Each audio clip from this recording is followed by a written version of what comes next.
Shout out to all the bikers out there. My name is Vasily from Rides and Pleasures, and this is the interviews between two bikes. I want you to stay tuned on this video because on the second part I'm going to have an amazing surprise of an event that happens once in a year in central London, and you definitely don't want to miss it.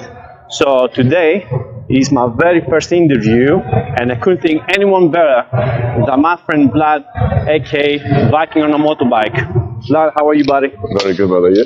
Nice to see you. Nice to see you. So the origin of this interview theme is before a year. I said to Vlad, I want to start doing interviews with bikers. I want to know the story behind every biker. Who's the biker on the bike? So today we're going to find out the story, the origin story of Vlad, aka Viking on motorbike. So I'm going to have a few questions. Tell me a few things about you. Work, dream, career, goals, anything, studies, anything. Sure. Greetings, everyone. My name is Vlad. 27 goddamn years old, right? He's a baby, this guy. Still a baby, still a baby. You don't want to know what my age. He looks younger than me, anyway. And so living 7 years in London, enjoying my life, surrounded by good friends, especially since I got a motorcycle. What I'm doing for a living, I'm a senior bartender. And I'm a student as well, studying for business and management, training, squeezing my life on max as much as I can. Plus, I'm an actor as well as a part-time. Depends on the projects we've got. And if you're gonna ask me if I've got free time, I ain't got free time. How many things you do, like working, studying, acting? So you definitely squeeze those 24/7 to the bone, right? The only one problem I'm facing is a lack of sleep. As I said, I'm working 50-55 hours a week, studying 2 days a week as a business and management actor. For example, I could wake up at 4 a.m., go to the set 6 a.m., finishing at 2 p.m., and then 3 p.m. or 4 p.m. at work until 1 a.m. Tough life a bit, but you know, as long as I'm young and I can squeeze still, I'll do it. I'll actually do it, yeah. Sometimes playing my instruments like guitar, just to not forget it, you know, sometimes. So you're playing guitar as well? Yeah. And that's another thing that I don't do. Going to the gym, and you want to get back into martial arts, because that's my passion. Muay Thai, you know, MMA as well. Yeah, that's my actually real passion. But it's just lack of time, as I said. I wish we could have more than 24 hours a day. Yeah, squeeze that time, buddy, I know. Yeah. Amazing. So my second question is, tell me how this love about motorbike started. What's the origin of your love for motorbikes? So it all started when I was a kid, right? We had TV, obviously, in every single family. And I don't remember the channel, but there was a program called American Chopper, such a very American thing, right? I love it. Yeah, so I've seen those long-ass beard guys, right, with a big belly riding the Harley Davidson's customized one, very long fork as well, being just cool as fuck on the road, right? And every single person was watching them and admiring them as well, because that is sick. That is sick. Don't get me wrong. That's a proper male role model. Yeah, not the one that we have today, obviously, but today is a toxic masculinity, obviously. But toxic masculinity. Back then, to the proper kids that they grow up and they became men, M-A-N. So that's the proper role model. Exactly, yeah. And I was growing up, you know, I was always different from any other children all the time. Maybe because I've got mental illness, I don't know. But I was always into heavy metal music, rock music, you know, hardcore, wearing all of those 10 fingers, all the rings in the world, right? It's funny that you said that, because you say you feel like you are under mental illness when you actually doing the right things today. So he was listening rock, heavy metal, loving bikes, having the proper male role models. Exactly. So today, that's how you feel today. Yeah. It's crazy world. And some people actually call us crazy. There's nothing crazy here. They're just spending more time with us, and it's a fun time. Because I've got many friends, especially ladies, who are bored and they want something fun, you know, some traveling around, some discovering new places as well, and they're just messaging me. We're going the motorcycle. Are you listening to that, ladies? Are you listening to that, ladies?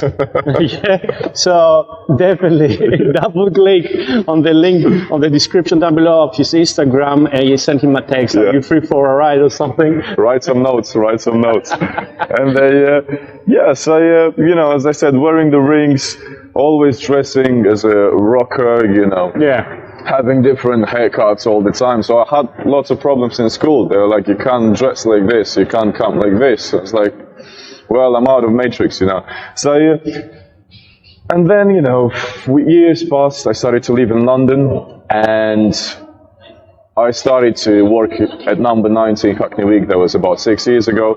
There was a fellow with 125cc sport bike. Oh, yeah. So, yeah, I was just coming to work one day. I've seen for the first time the bike park outside, and I didn't know who's that. So I started to work, I introduced myself to people, and there was a chef. Apparently he was the owner of that bike. Wow. Leo, if you're watching this video now, thank you for introducing me into the motorcycle world. Greetings to Leo. So he's the fella who introduced me to the motorcycle world. I asked him if I can take some pictures with the bike. He was like, not with the bike, but on the bike. So he allowed me to be sat on it, took some pictures, I felt the bike. He gave me actually to try it as well. And that's the time that you get hooked with. Yeah, that's it. I was wet already on that bike. I said to myself, I need to buy one. So Leo actually helped me to get into motorcycle world. He helped me with CBT, helped me to choose the bike as well, the school. So that's how I got my first 125 back then. Amazing. Okay. Second question is quite similar with third question is quite similar with the second one. Why Harley Davidson and why this specific model? Sure.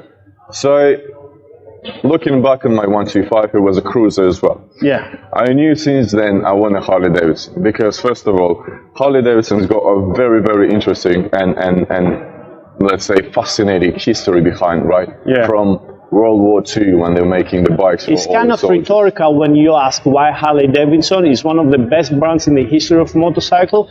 But I have to ask why specifically Vlad wants Harley Davidson. That's everybody knows is the best name in the planet. Yeah, exactly. Back in the day, since I was a teenager, I liked to be the coolest guy in the room. So when I was walking in the streets, looking at the bikes and seeing Harley Davidsons, it was completely another feeling. I've got goosebumps. I've seen this cool dudes, and all the attentions were actually on Harley Davidsons, right? So I knew if I'm gonna get this bike, not like showing off, I don't like to show off anyway, but I like the style, I like to be stylish. Harley Davidsons are not for speed, it's for the style. If you're looking for speed, you better get a sport bike. The easy rider bike. Yeah, exactly, yeah. And I like to travel. I like to travel cities, countries, and Harley Davidson, especially glides, as I've got, it's specifically made for long distance rides and for, comfort. It's like you are riding with a couch. It's so comfortable. Yeah. My second seat is for MILFs, babies. For MILFs only, strictly. Yeah. Better read the criteria on that Instagram. You better read that criteria. MILF hunter. Amazing, buddy. So obviously, you look out your physique, right? You look like a fit guy, and you are very stylish. You told me about the origin of like the way that you dress, the rings and everything. Tell me a little bit about your, we want to promote as well the lifestyle. So your lifestyle looks like fitness. You look like you're doing nutrition and fitness. Tell me a little bit about that. Sure. When I was a kid, I was a very shy person, extremely shy person. I didn't want to go outside to introduce myself to other kids like we do back in East Europe, like everywhere, let's say, making friends. I didn't want to do that because I was extremely shy. My dad is a very strict person, extremely strict person. Yeah, I know what you mean. Yeah. And I got a military dad, so I know, exactly, I know how that feels. Exactly. And my dad wanted to change that because he knew he needs to play the role of a dad, right? So we had a big argument. He was like, you need to go outside, you need to play with the ball, you need to do something. So one day he got extremely angry. He was moody that day, right? And he got me outside. And for the first time in my life, he got me to the pull-up bars and dips outside on the stadium. Whoa. So he said, I need to watch you now. I need to see you now doing at least 3 pull-ups. Obviously, I couldn't do any.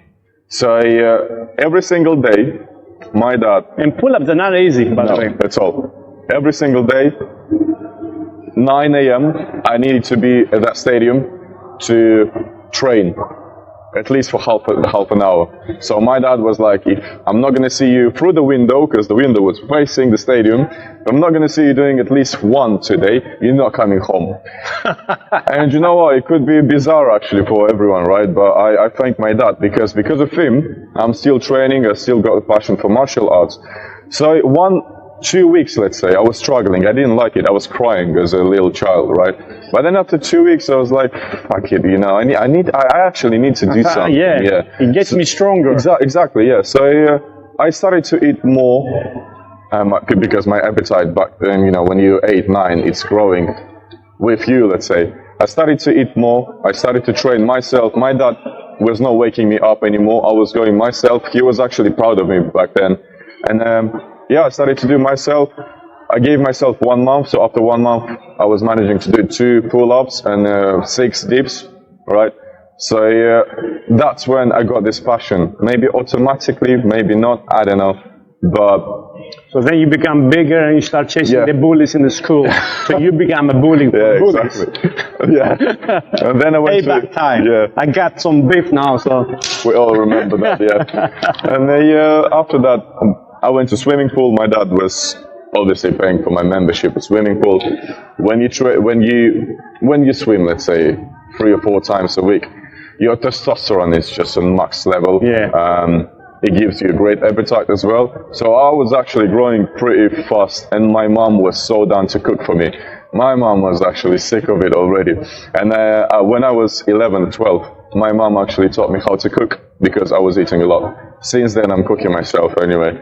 And at 11, I started to do martial arts, all kind of martial arts, combat sambo, kyokushin karate, Muay Thai, a bit of judo as well. Judo is amazing. Yeah.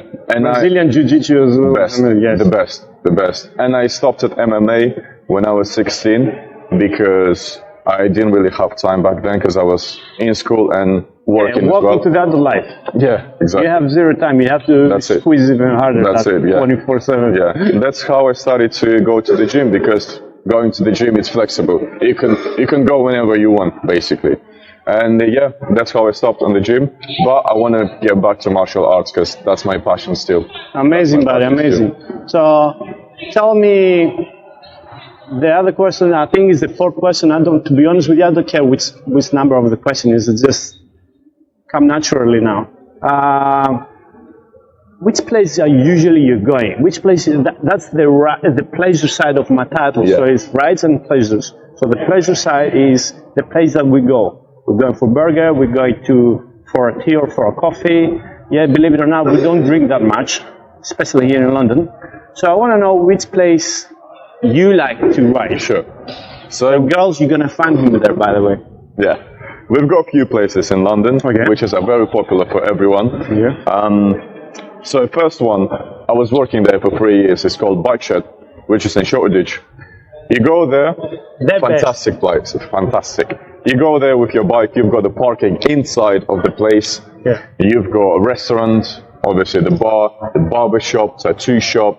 Try the burger, guys. The burger is fantastic. Yeah. They've got a shop which sells jackets, helmets and stuff. And it's such a big area and it's very popular. Plus, second place, I've got Bar Italia in Soho, which is our favorite place as well. It's a really nice place. Very beautiful. You can grab a coffee. Double macchiato is like one of the best. Yeah. And pizza. Pizza is fantastic. The panini. Yeah. And is a cool place to hang around. Yeah. I don't know what's going on right now with Soho. Police is getting too much in our bags. But this is going to be a topic that I'm going to cover on another video. Yeah. So amazing. Yeah. So you have another one? Yeah, I've got some. But by the way, Bar Italia is open from 1949, Yeah. which is a historical place. You can see that. True. Yeah. Third place, last but not least, is Ace Cup. All-time favorite Yes, cafe. yeah. Guys, Hells, is a must. yeah. Hells Angels used to go there before. Maybe they're going actually still. Respect for clubs. All the respect for Hells Angels. And the other places is just out of London, some spots where you can park your motorcycle, enjoy the view, which is the fourth place actually in London still, is Hyde Park. There is a specific spot in Hyde Park from, I think, north side. You can park your bike in front of you, you go to the bench. The view must be amazing, right? Exactly. As sides of the rides and pleasures, from pleasure sides, the only time available I've got is Tuesday night. That's when I can hang out with my friends. I'm going to cigar shops, buying the burritos or cigars. So my pleasure, my side pleasure is going to Bar Italia, grabbing a seat at the table, drinking my single espresso with cigar for half an hour or 1 hour, calling my mates, my family as well. And I feel great. I don't need more than that. I don't need nothing except this cigar, the coffee, and I'm the happiest man alive. We do not promote smoking, but if you're going to do it, we do it stylish. Exactly. Grab a quality cigar and make sure that goes with a nice wine or a coffee, which I like coffee. And if you're gonna do it, just do it proper. Smoke the right stuff. Exactly. And another side pleasure, which is most important, if I see a MILF and we interact with a MILF, I've got a second seat for her here. She's gonna feel comfortable. So shout out for all the MILFs, respect the MILFs, love them as much as I can. It's my duty to please that booty. I don't know if I'm gonna keep that, but I love it. I fucking love I think we're gonna keep that. Oh yeah, let's keep it. Let's keep it. Oh man, Kids, I love it. you should have been in bed. Yeah, You should have been in bed. These are grown-up stories. Okay, that's amazing, buddy. Now, before we end up this video, I'm gonna do a 360 of his bike, so you guys enjoy it. And make sure you see the second part, which is an amazing, guys, show in the Central Plot that happens once in a year. And why it's unique? Because everything, every year inside on that show changes. So stay tuned. And one more thing, guys. Actually, it's not official yet, but I'm into charity, right? So I want to bring, because I'm sending the money back home for kids, children in needs, for old people, right? And I want to bring it here somehow. That's amazing. So our community of motorcyclists, we are quite many people. And I was thinking to do something very transparent, to open my account. People who want to be in charity, they can send me money, who trust me, because I've got some people who trust me. Open a charity fund, as I said. Going to hospitals or to houses with children in needs, right? Buy something nice, toys, food, clothes, whatever, and go there and personally amazing. Give everything. And you guys can see what we're spending the money for as well. So I've got all the list, all the money as well of people. I'm not gonna say the amount of money, but I'm gonna put on the list the people who actually are involved in this project. So it's everything going to be transparent, so people are going to trust us. So we're going to make the video as a proof that we're riding the motorcycles with maybe a logo on the side, going to hospitals, as I said, for children in needs, and give everything. That's my biggest project, which I'm going to launch soon, and my friends, which I'm surrounded Very with. noble. Yeah, Very they're going nice. to help me. Amazing, buddy. Amazing. Cool. Thank you very much, brother. So Copy that. Was sent Officer 5420 is coming down from the north. Rescues arrived. 10-4, we got a man running around in a vehicle. The situation seems to be under control. I'll have 2 gentlemen. Receive 141. Any fire or hazard? I think we'll be good for now. 115.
everyone, how you doing? Alright, I'm very good. Welcome to the YouTube channel. This is London, motherfuckers. This is fucking London.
Just waiting for Vlad. I don't know where the fuck he is.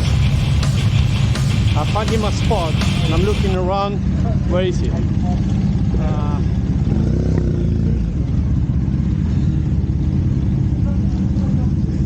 Where the hell are you, Vlad?